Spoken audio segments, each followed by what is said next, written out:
Thursday. Okay, so Guruvar.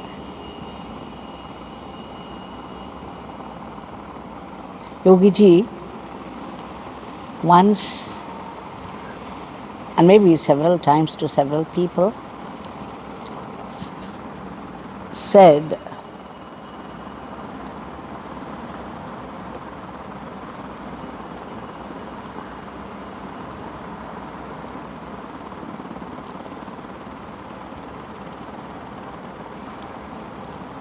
staying in his presence would give people enormous benefit which they could not get by rigorous and vigorous tapas for 1,000 years. His words. And remembering any of the Leelas will bring a big shower of blessings to people. Even if you remember the coconut shell of this beggar, you would be bound to get a shower of blessings. This is his assurance to people. Remembrance of his name, remembrance of any of the incidents of yourself or others is a great tapas. It is not exaggeration that he said that the benefit you get by staying in his presence is something that you would not get by a rigorous tapas for 1,000 years.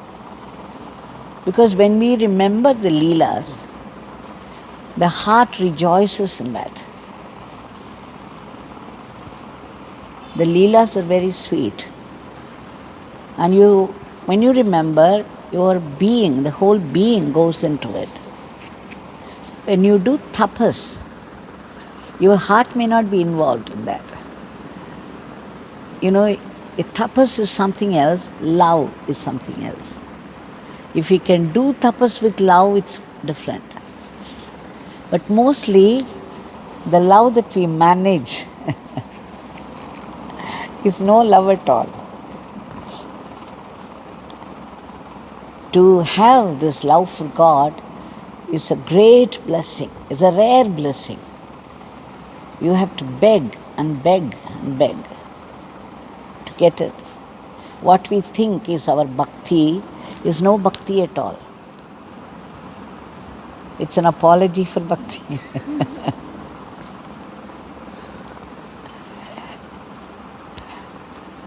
At the slightest provocation, the bhakti will be missing. Like you miss, satsang. You will be coming for some time, then suddenly you will be missing. So bhakti is like that. Suddenly you find it missing and you feel lost. So when Yogi ji said that, what did it mean? To chant his name is staying in his presence. And to be able to remember his Leelas is to rejoice in them. And to rejoice in them will fetch a benefit beyond our imagination. The words they utter are truth. Why? Because they live in the house of truth.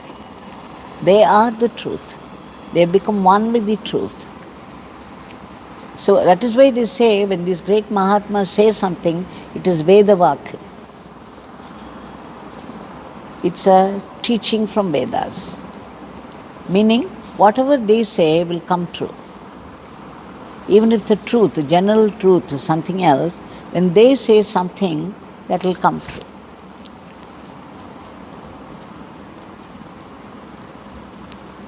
So Yogiji's assurance is there. So today being Guruvar, we could perhaps recall one or two Leelas. There was a couple here some time back. I don't know how many of you remember what they said. They were married for some time, and after that the problem began. And they found themselves quarreling with each other unnecessarily, and many, many times that living with each other was becoming sickening. They wanted to divorce, separate, but all the relatives were very fond of both of them, and they wanted them to be together. And a group of that family used to come to Yogiji. In those days, Bhagwan had no house. He would be found sometimes outside the vessel shops, sometimes somewhere in the temple, and sometimes under the Punai tree, and sometimes near the bus stand, and sometimes up the mountain. He was wandering here and there. Unless he wanted to see you, you could not get to see him. It was very difficult for people. So finally these people dragged this couple, said, you must come and see this Mahatma. It may be beneficial to you. So finally they agreed. The lady especially did not want it at all, because for one thing she did not want a problem to become public. And the second thing is they are talking about some man in rags. And he seems to be a madman and a total stranger. How could he solve her problem? Her problems are private. And she has been suffering so much. How could this man do anything just like that? These people are talking nonsense. So very reluctantly she had come. And then she said, we found him outside the vessel shop. He was seated on one of those planks. So he called us and we all went and sat before him. And then these people started talking about our problems. And I felt terrible. I felt humiliated to be discussed like that, my private life, in front of a stranger. So Swami was listening. Each one had something to say about them, and the man this did, the husband did this, the wife did this, and they were quarreling, this and that. It went on and on and on. After hearing all that Yogiji said, what of it? So what? This is the only thing that came out of his mouth. And this lady, who felt so humiliated, who felt the suffering acutely until then, suddenly this word, so what? What of it? They were quarreling, problems, so what?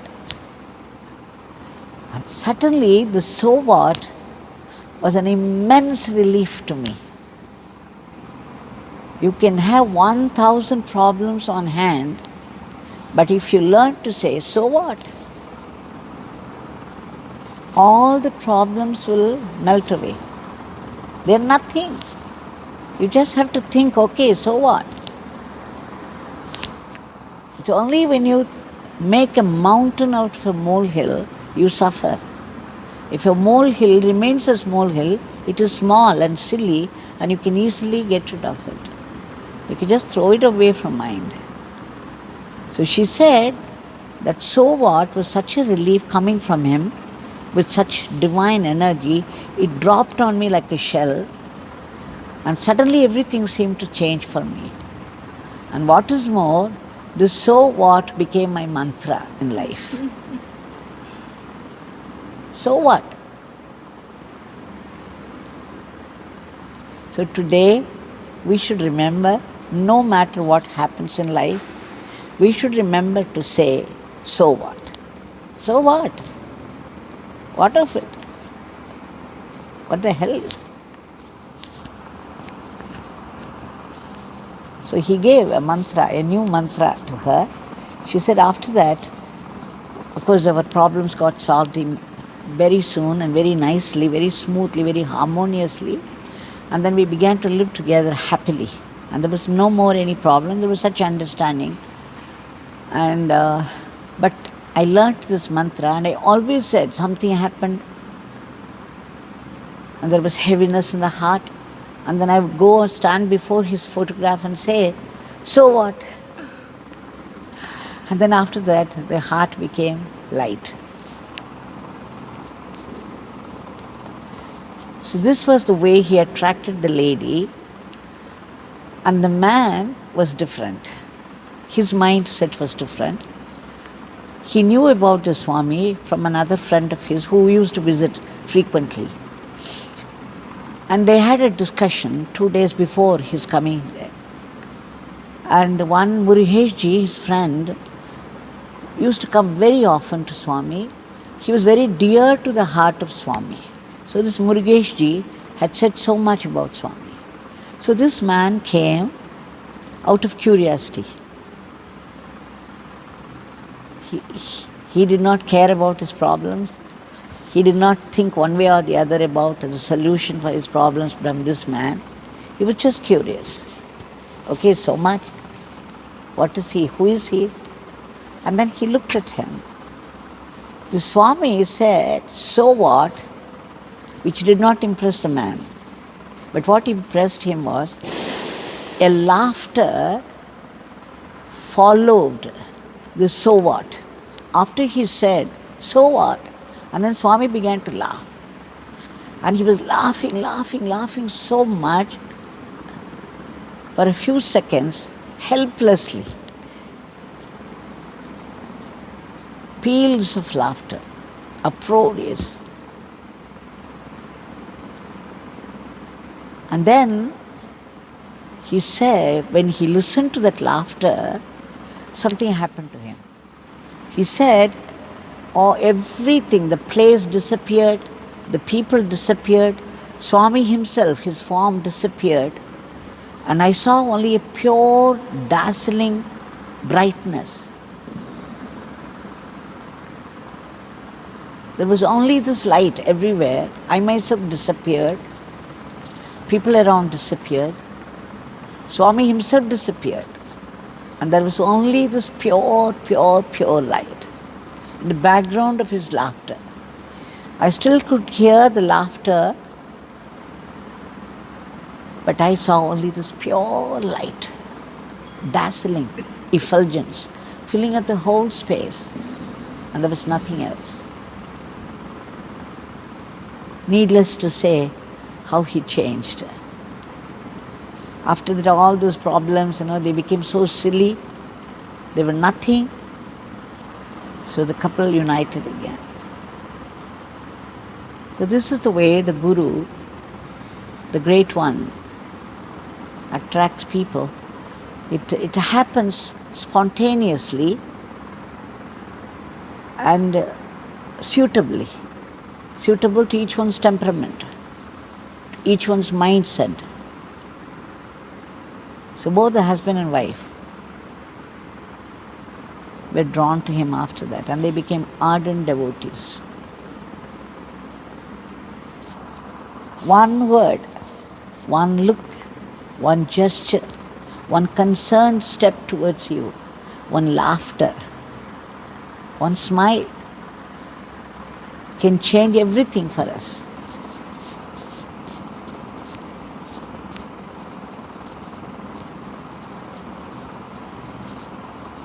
And why I'm saying, even today, there is this vibrant presence of Swami. This pure light that man saw is still here. And so what is also still here. Whenever you get problems in life, just remember this mantra. So what? What does it matter? There is God. There are better things to remember, better things to live for. And the best thing is God.